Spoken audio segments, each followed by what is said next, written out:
Hello and welcome. I am your host, the best podcast host in the universe, Steve Cully. I'd like to thank our sponsors at Procyon Partners. Procyon, one of the top 50 fastest growing companies in the nation. They specialize in employee benefits, wealth management, and retirement planning. President Sean Rabinowitz, proud supporter of our podcast network and everything we do. Green Street Trust International, owned and operated by Rennell Jump and UConn legendary men's basketball player Jake Voskuhl. They specialize in tax plans for businesses large or small. They will save you money or get you a big fat return on your taxes. To schedule your free strategic tax planning session today, go to www.greenstreettrust.com. Pete Finch and the Finch Law Firm is located in Bridgeport, Connecticut. If you've suffered any type of personal injury, slip and fall, a car accident, your mother-in-law ran you over with her car, your wife got angry one night and decided to stab you, the Finch Firm is for you. Pete has won legal battles all across the state of Connecticut. He will go to war to get every dollar you deserve in compensation. You just have to remember, in a pinch, call Finch or go to his website, thefinchfirm.com. Dynamic Human Performance is owned and operated by UConn legendary running back Andre Dixon. He trains boys and girls of all ages, all sports. He has a boot camp program 7 days a week, 6 a.m. You want to get in shape, you go to Andre. He has an athletic development program where he trains boys and girls in the sport of their choice from the ground up, helps them reach their full potential, be the best they can possibly be. Andre has sent boys and girls to college on scholarship for all different types of sports. To work with the best, he has a 5,000 square foot state-of-the-art facility in Hartford, Connecticut. Go to www.dynamichumanperformance.com. And Merry Christmas Eve to everyone out there. This is Conversations with Cully and Conlon. I am your host, the best podcast host in the universe, especially on holidays, Steve Cully. And with me, as always, UConn women's legend, Western Connecticut State University head basketball coach, Maria Conlon. Maria, so lovely to see you. Yes. It is. What do you got planned for the holiday? We got everyone coming over here, and I do my Christmas Eve shopping marathon. I save all my shopping to Christmas Eve. You go out to the stores and do that? I do. Oh my gosh. It's amazing. I buy for everyone in my family, and aunts, uncles, cousins, and I try to set a record and try to do it within under an hour. I'm a big home decor guy. All right. So I got my brother like a Black Panther last year, little decor. That's cool. I got my cousin a purple elephant, my sister-in-law, who I despise, I got her a picture. So it's great. It's great. Right. I always do well on Christmas Eve. But yeah, that's my tradition. I always go after, I'll go after this, and it will be fun. It's like a game. If you do all your shopping and get it done early, what's the fun in that? Yeah, I got stuck having to go to 2 stores earlier this week. One present that we got, they forgot to take the security thing off of it. And I waited in line for like 35 minutes just for them to take it off. That was painful. And then yesterday I was in charge of getting, we do a lot of cocktail shrimp tonight. Yes, of course. So I was in charge of the fish market yesterday, which the line was that's out vicious. the door and around the corner. So I'm the opposite of you. I'd prefer to do all of my shopping online and all of it ahead of time. Yes, yes. Well, most normal most normal people would, Yeah, for sure. and that's the way to do it. Yep. And Christmas Eve is where you're supposed to have the 7 shrimp anyway, or the 7 fish anyway. That's what the Italians Yep. normally do. So yeah, we do the same thing. Nice. But the big news coming out this last week, UConn got 2 big wins, and it started with Marquette 89-53. It was, I mean, expected, like you said. Yep. And you had said Sarah Strong could be the best player in UConn history. And I believe she was also named Big East Player of the Week. But against Marquette, she was fantastic. She had 22 points, 7 rebounds in the 3 quarters.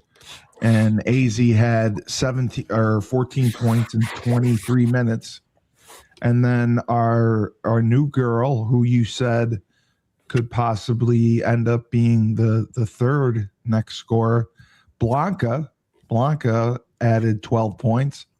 And Sarah Williams is coming around. She had 11 points and 6 rebounds. And it was a great win for our Huskies. What were your thoughts on the game?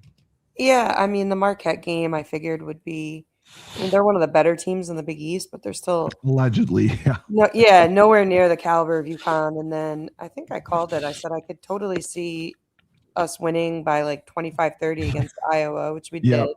Yep. And Sarah Strong did everything besides sell popcorn in the stands that day.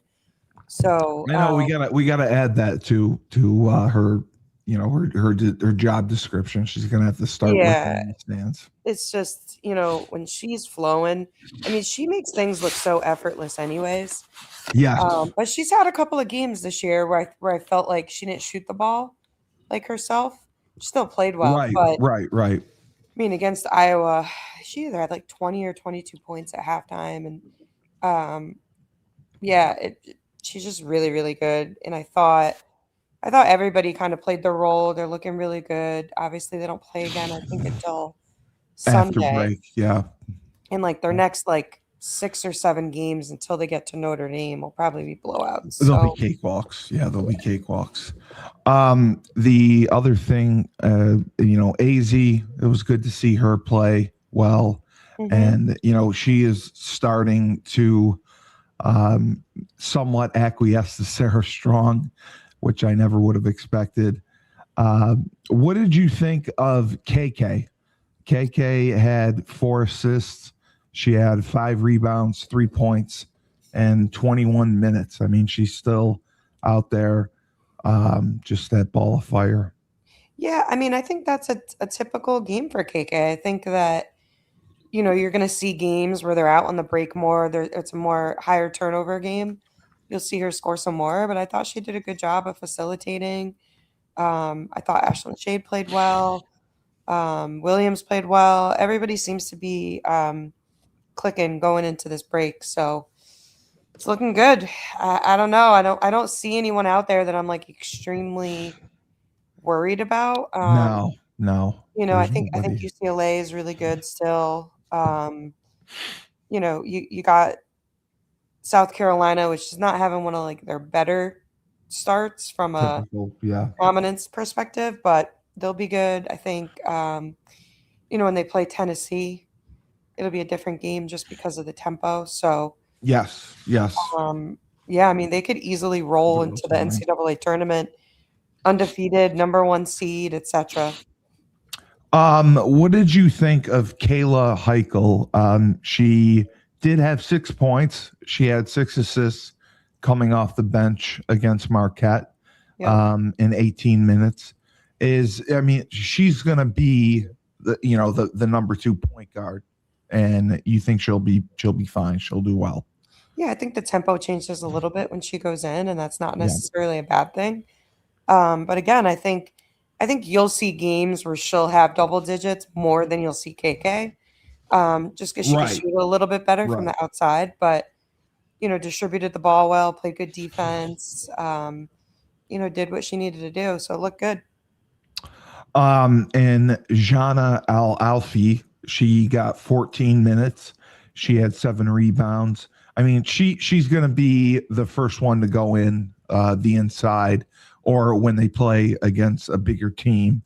And that's typically what you'll get, right? You'll see her 10 to 15 minutes a game, you think, is her range? Yeah, I think it depends on who we're playing because, if it's Yeah. a smaller roster that we're playing against, I've seen them, sub a guard in, like a Right. Blanca or somebody else and move Right. Sarah to the 5. And then when you have those games where maybe there's 2, bigger players, you'll see her sub in for Williams and Sarah will be at the 4. So I think she's looked better the last couple of games and kind of getting her stride a little bit. I know Yeah. Ice Brady is still hurt, Yeah. so Yeah. But I you know, mean, people have been talking about that. How is Ice Brady going to fit in to this lineup? I yeah, mean, I mean, they're again, I think, struggling for minutes. yeah, I mean, she's a different type of player than El Afi, so Yes. you know, she can uh, she can square up Yeah. and shoot a little bit from the outside, so it's a little bit of a different look from an offensive perspective. But Right. yeah, I mean, from a defensive perspective, I don't think she brings much more than what El Afi brings. But I mean, I read an article the other day. I mean, coach basically said like, I mean, listen, at the end of the day, it's a good problem to have, I but read it too. Yeah. it's hard to get everybody meaningful minutes. Um, so, we'll see. But I mean, like, as seasons go on and people have ailments or they're banged up Yeah. a little bit, it's good to have a deeper rotation and They're we'll make doing a sure all good those kids are job ready.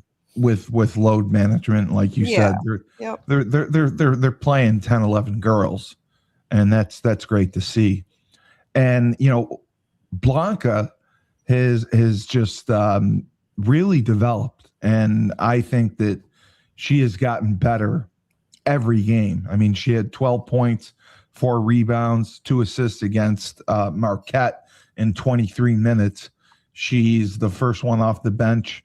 Do you see her possibly cracking the starting lineup at all, or she'll be the first one off? I mean, UConn's such a place where, like, listen, at the end of the day, it doesn't matter who starts, it matters who Right. finishes and who's in Right. there, in the times that count. I like her off the bench right now because I think she gives them like a jolt of offensive Spark. productivity. If she starts, my assumption would be that she'd start over Ashlyn Shade. That's what I was thinking too. Yeah. Which Ashlyn can give you a little bit of a spark offensively off Which the bench. she did last year too, Yeah. right? Yeah. So I think 6 in one, half a dozen the other. I don't think it really matters. They're both going to get their minutes. No. So, and depend on matchups and who's playing well in the moment.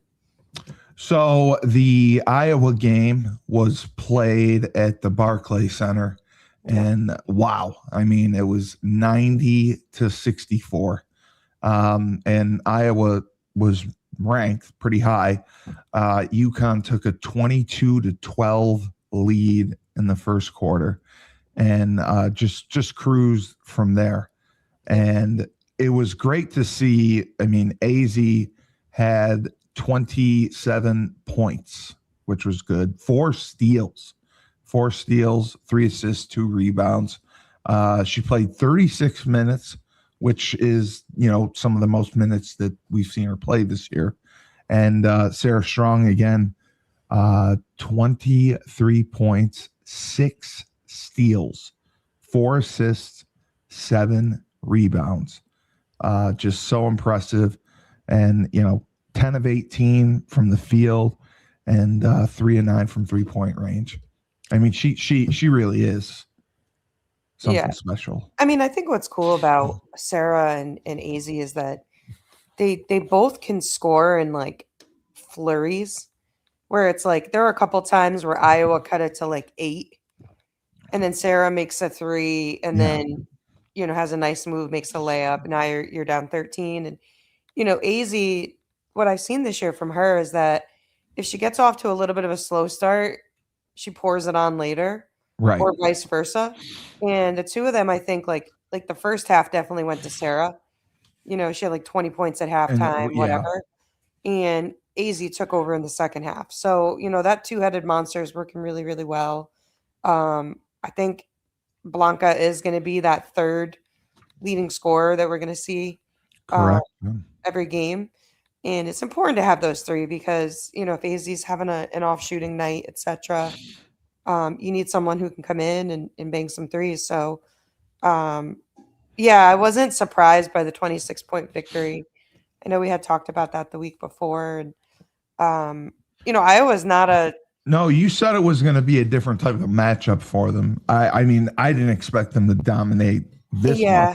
much. I think it's like the crazy part is you can't make many mistakes against UConn because No. not only do they like capitalize on mistakes, but like a 5-point lead goes to like an 18-point lead in the blink of an eye. I actually got up to go to the bathroom the other day, Yeah. and I think it was like a 6-point game, and I came back and it was like 15, Yeah. and I was gone for like 90 seconds. So, I think it makes them really tough. I really think this is one of the best defensive teams that UConn's ever put out there in a really long time. I agree. They're I just agree. really hard to score against. KK, AZ, even Shade and Blanca do a really good job of pressuring the guards, getting the ball up the court, and just making teams uncomfortable in their offensive sets. So I just think that even though they're really good on offense, obviously, I really think it's their defense that come crunch time Yeah. is going to be what puts them over the edge. They pride themselves on their defense, Yeah. and that's what's taking them far. KK again. I mean, she had 7 points, 6 assists. She's doing a great job distributing the ball. And as you said, Blanca off the bench, 21 points, 4 for 5 from the field, 10 points. She was the third leading scorer. Yeah. And she also had 4 steals. That was the other thing I was surprised at, all the steals that we had. I believe, we had 17 steals against Iowa, which I would never, ever have expected. Yeah, I think that's been huge, and I think like we're not turning the ball over like barely at all. Like how many turnovers do we have for that game? We had 9 turnovers. And I think 4 or 5 of them came late in the game. Yes. So, not only are they turning people over, but we're valuing the basketball. Sarah Williams had 3 turnovers herself. Yeah, there was a couple double downs on her. Yeah. Right. So, yeah, I mean, we're turning them over, and we're not turning it over a lot. So it's tough to beat a team that can do that. And our assist to turnover ratio has been phenomenal. Right. So we're sharing the basketball. People are getting others involved. It's just been fun to watch. Yeah, that's the one thing we do. I mean, it really doesn't matter who scores. The way that they pass the ball, spread the court out, and distribute everything, cut to the basket, it's unstoppable. It really is. It doesn't matter who, because everyone on that offense is capable of scoring. There's no really weak links in the starting 5. And then when you have Blanca coming off the bench, I mean, even Heichel off the bench, Ali Zeibel added 7 points as well. I mean, what are you going to do? There's no weak points on this team at all. Yeah, no. No weak links. You got to just hope to catch them on a really off night. Yes, that would be it. And you got to play out of your mind. That's really it. You have to play the perfect game. Yep. You have to play the perfect game, and UConn has to turn the ball over and miss a million shots, and maybe Sarah Strong just has to sell popcorn the whole game. Yeah, I mean, I never thought, like, obviously we lost Paige, Aubrey, and Caitlin Chen last year. But I don't know if I was a betting person, if you would have asked me last year, will UConn be better this year than they were last year, I probably would have said no. Right. But I actually think that they're a way better basketball team on both ends of the ball. And I think everybody's roles are just really clicking. You got veteran play from AZ. And Sarah plays well above her years. So it's going to be tough to see anybody knock them off. Yeah, and looking at the schedule, they don't play again until Sunday, which is Butler, Yep. who they will dominate. Yeah. And then they have Providence Christmas Eve, which will be a massacre. Hmm. And then Seton Hall, which will again Yeah, I just think they have St. John's probably in there too. St. Yeah, I mean, John's I don't see after. I them mean, having a my close God. game potentially until Notre Dame, and I mean, Notre Dame is definitely on a down year. They lost a lot. It's always like the rivalry makes everybody play a little bit better, but I mean, we're like 30 points better than them too. The only thing that worries me again is they were going over the top 25. The Big East is projected right now to have one team in the tournament again. One team ranked in the top 25. Right. And that is just bad for the conference. And that shows you're seeing the money from the SEC. You're seeing the money from the Big 12, the ACC. It is catching up to us.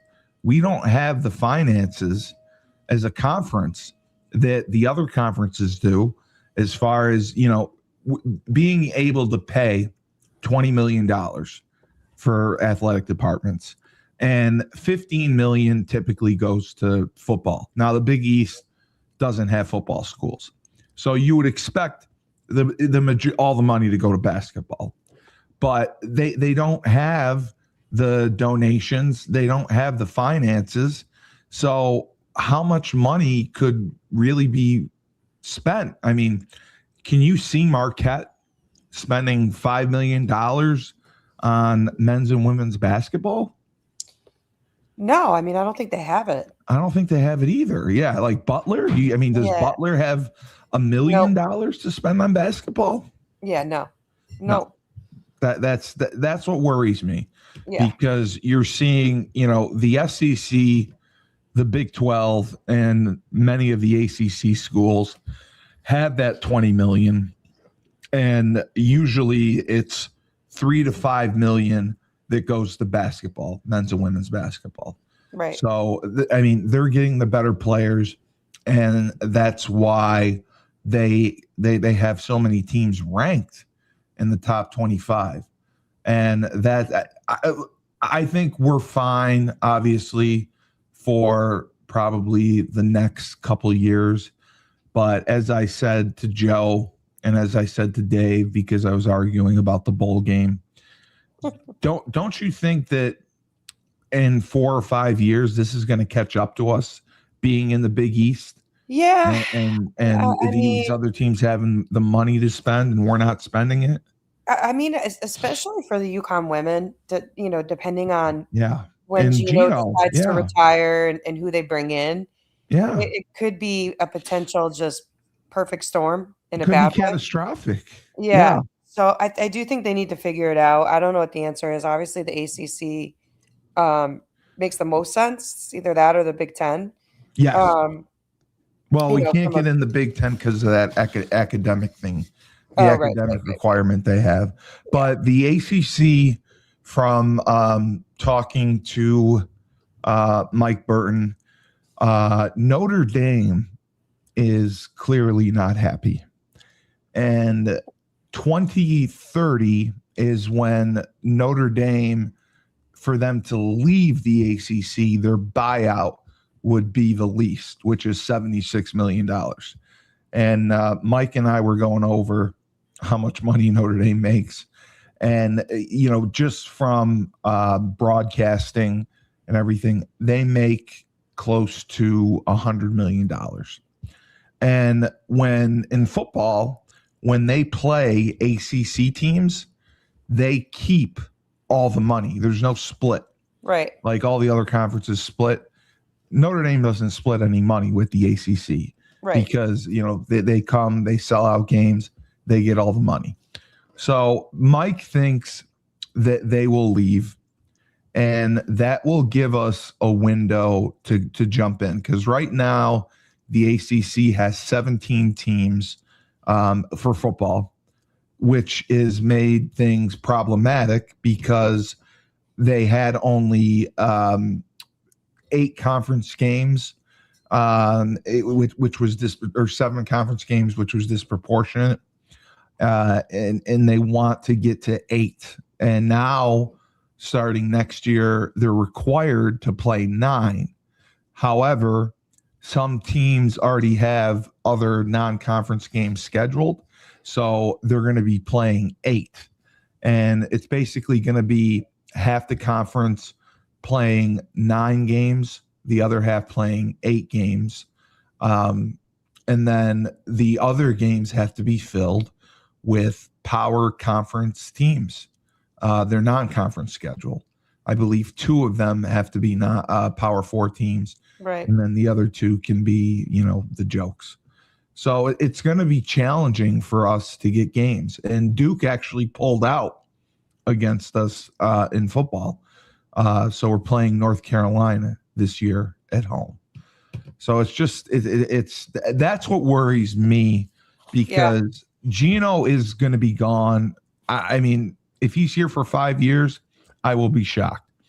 Hurley is going to be gone. He has said he wants to go to the NBA, and he could leave within the next 5 years. And that's why I think finances are so important, and why it could really be catastrophic to lose both coaches and then not have the money coming in to bring in top talent, when you're seeing teams like the SEC spending a fortune. I mean, for football alone, Texas Tech spending like $70 million. Like, wow, like that's just crazy to me. Yep. And that's what's going on. Yeah, it's going to be interesting. I mean, I'm just trying to live in the present right now. I understand. I know. Listen, we have to enjoy it while we have it. I mean, something's got to give at some point. Hopefully it gives in our favor. But who knows? I mean, we've been talking about getting into a better conference since we were in college. I know. And we're not spring chickens anymore. So that was a long time ago. Maria, you are a spring chicken. You are the springiest of When was the last time you had the stomach bug? Can you remember? Yeah, because I take Ozempic. I had it last week. Oh my gosh. I take Ozempic because I'm fat. Yeah. It can give you digestive problems. So with me, my stomach gets really distended, and I can't eat, and I feel horrible for 2 days. So, Layla got the stomach bug Monday night on her way home from her game on the bus. And then I was good yesterday until like 4. And then it hit me like a ton of bricks. I can't remember the last time I had the stomach bug like that. I think it's the fish market. That's why. I don't know. Yeah, I didn't eat any fish, so who knows? But but you went there. Yeah. So, anyways, I wanted to ask you about the WNBA, because the problem is now getting to, I would say, DEFCON 4. It's going to be close to DEFCON 5. The calendar is approaching 2026.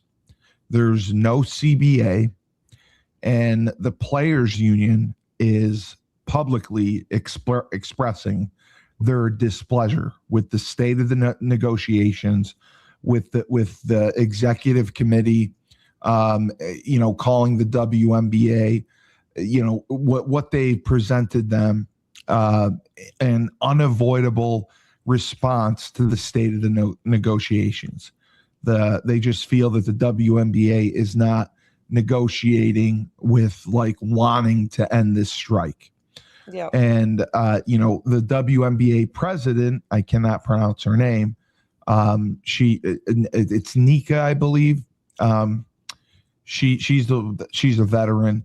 She described they voted as a symbol of our unity and confidence that they have in each other, to be able to give ourselves some level of authority in these negotiations.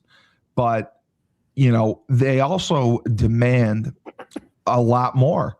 They want to give themselves as much leverage as possible to get a good deal.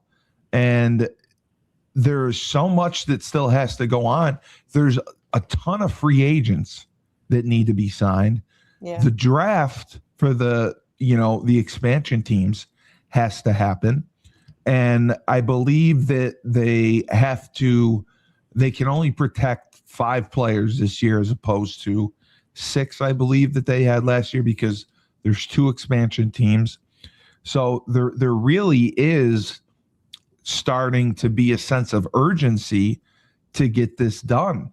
The 2026 season isn't supposed to start until May, but I mean, there still is a possibility that it could get delayed. There could be games canceled. Players could end up striking, or there could be a lockout. They extended the period, but the extension really hasn't done what they wanted. I mean, I'm just confused because they got the 1.2 million maximum salary. They got the average salary up to $500,000, where the Supermax last year was $250,000. The rookie salaries were $660,000. So, I mean, they got what they wanted with the salary. The revenue split is what they want, and they believe that they deserve much more than what they're getting. And they've talked. They're willing to strike. I mean, they've pretty much had it. They think that our girl Kathy is not negotiating in good faith, and time is running out. Time is running out, and the players who make up the executive committee are Nika, Kelsey Plum, Nafisa, Stewie, Alyssa Clark, Elizabeth Williams, and Brianna Turner. And the union said 93% of the players participated in the voting, and 98% voted that they would strike if they don't get what they wanted. So again, what should happen here? The revenue sharing model, what should it look like? The new revenue sharing model. The WNBA wants it based on the profit that they make each year, and it would go up a certain percentage based on the profit that they make. Yeah, I mean, that's not working. It's, again, we've still yet to see like what that magic number is that's going to make the players feel like they have enough of, I think we've talked, the percentage that they're getting, we feel is too small. My assumption, based off of the fact that they can't come to an agreement, is that the investors in the league feel like the percentage that they want is too high. Yes. So what is that middle ground that we both can come to make this happen? And it's unfortunate to see because, I mean, Unrivaled is about to start. Yep. They're going to be picking steam for that, and it's not like the girls aren't making good money there. They are, but it's not all the players, no, right? So there's still a small roster of players that rely on the WNBA salary. So. Yeah, I would assume maybe like midway, end of January, hopefully they can come to an agreement. Whatever that is, I'm not really sure. What did you think? Players also complained about the housing situation and car situation. So teams will provide housing for players, or they will provide a stipend. But I believe the stipend is the same across the board. And obviously players who live in certain cities, that stipend isn't close to enough to cover their housing. And they only provide a 1-bedroom apartment if they live in the team housing that's provided to them. And they also don't provide time off for non-parents. That's another big issue. They want non-parents to be able to get paid leave for maternity. That hasn't happened. Do you think that wait, hold on. That just sounds confusing. So they want paid time off for women who are married to women? Okay. They want maternity leave for the other woman who didn't have the child. Basically, it'd be like, So basically like the equivalent of a paternity leave. Yeah, Okay. that's Gotcha. that. Yeah, sorry, I didn't explain it right. Yeah, I mean, that one seems silly. Like the WNBA should just fold on that. Like, what's the big deal? I mean, I know most WNBA players that want to expand their families typically try to plan it right outside of the season. Yeah, I mean, that's a tough one because it's also not a 12-month job. No, you're right. So, It's a summer job. yeah. That's the other biggest thing. That seems easy enough to fix. That can't be what's holding it up. No, they said, one of the top 5 priorities for the players in this negotiation is housing. It's the maternity leave. It's the salary, and it's the revenue split. Now, the WNBA believed because they increased the salary as much as they did, that they would not have to increase the revenue share as much. They're like, we're giving you a max of 1.2 million. We increase the salary cap. We increase the average salary across the board. We increase the minimum across the board because, they said rookies coming in aren't making close of what they are delivering for the league. They increased all that. So, I mean, I do think they have done some things in good faith. But obviously, market to market, the housing stipend it's not enough. And if you live in Indianapolis or you live in Las Vegas, it's a big difference. And that's why I didn't know that housing was such a big issue. Like, it's a major undertaking for WNBA teams because the teams that do provide housing, if you take their housing, it's expensive for them to pay for it. Yeah, of course. And if you take the stipend, it's very difficult to find a play anywhere that covers it, where you can just use the stipend to pay for it. So I just think we're going into January. It doesn't look like it's going to come close to ending. Do you think officially, if this, I can't see there being another extension for negotiations. I think there's either going to be a lockout or a strike. Yeah, I mean, geez, I really hope not. But yeah, I mean, I think to your point, it's like, how many times are we going to come to the table and, needs or wants not being met? So I could see that. I think that would be detrimental. So I hope that doesn't happen, but it certainly could. Yeah. No, it definitely could. And do you think the players believe if they do strike, that'll send a message to the league and they will get what they want and need? Do you think that a strike will send a clear-cut message? We're unified. We're not budging. This is what we need. Take it or leave it. We're willing to sit out a year if we have to. I mean, it seems that way. I mean, based off of everything that I've seen and read, I could totally see that. Yeah, it's too bad. Yeah, too bad. So, when do you head to Puerto Rico? Saturday. Awesome. Yeah. And how long are you there? We're there till Thursday. Okay. because Joe wanted to know if you would still be able to do the show in Puerto Rico. That was his Yeah, I whole don't see why not. Yeah, you have Wi-Fi. That's what I said. Yeah, I don't see why not.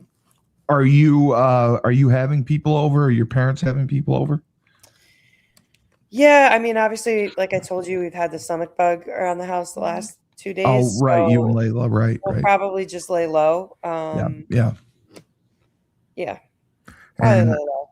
yeah, just like I talked with Erica, her son just had surgery, so Oh yeah, labor and surgery. Yep. they're doing the exact same thing. Well, I wish you and your family a very Merry Christmas. Um, you guys have been awesome. You have been awesome. I'm excited that you get to go to Puerto Rico, Yeah, and hopefully I'll be canned next week. We'll see. you're gonna dominate there. And I will talk with you then. All right, sounds good. Merry Christmas. Just remember, when life gives you lemons, don't make lemonade. Take 2 oranges, throw them right back at life. Down south, we have Julius Williams and the Trench Mob. Julius trains offensive and defensive linemen. They compete in 5v5 tournaments across the country and also go to college showcase camps. Proud to say they were undefeated at every tournament they attended. Every college showcase camp, a member of the Trench Mob was offered a college scholarship. He's in Decatur, Georgia. If you want to work with the best, work with the Trench Mob, www.battleofthetrenches.com. We have Ned Von Young, Freshfold Laundry Company, Chapel Hill, North Carolina, high-end laundry service. They have you book online. You put your laundry out in a clear plastic bag. They pick it up, wash, dry, fold it for you at Land Speed Records. And they also have an online subscription model, weekly or bi-weekly. They offer now a pickup and delivery service, so you can have your laundry done without leaving the comfort of your own home. Again, washed, dried, and folded for you and returned to you within 48 hours. They also have an expedited service. They have deals for college students in the area as well. Check out their website, myfreshfold-laundry.com. We also have James Whitfield of Luther James Insurance. For the last 3 years, James has dedicated himself to the art of financial planning. He specializes in insurance policies, mainly life insurance. He will make you a boatload of money, and he will do so tax-free. He understands the stress that comes with retirement planning. How much do I need? For how long? Do we have enough? Because fear of the unknown is real. To connect with James, you can go to his website, www.lutherjamesinsurance.com. Finally, we have Rob Hill of R. Hill Enterprises, Inc. Rob is an accomplished author.